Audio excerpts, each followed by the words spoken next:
মানুষের আসলে লজ্জা শরম যদি না থাকে তাহলে আপনি তাকে কিছুই করতে পারবেন না। এই যে লায়লা মামুন 3টা বছর বা 4টা বছর একসাথে থাকলো, পরিচয় দিল স্বামী স্ত্রী।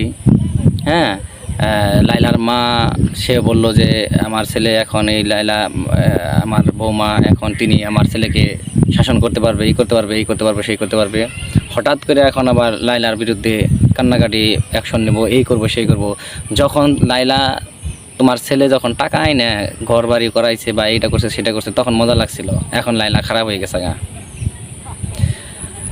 হ্যাঁ, আগে ফ্যান ফলোয়ার ছিল মামুনের, ঠিক আছে, কিন্তু এতটা জনপ্রিয়তা ছিল না যখন লায়লা আসার আগ পর্যন্ত। লায়লাকে ব্যবহার করছে, এখন দেখছে যে হে আমার তো টাকা পয়সা হয়ে গেছে, লায়লা বয়স বেশি, এখন এসছে আমরা অল্প বয়সে একটা মেয়ে বা বড় লোক একটা সুন্দর একটা মেয়ে বিয়ে করতে পারবো, এখন লায়লা বাদ। আর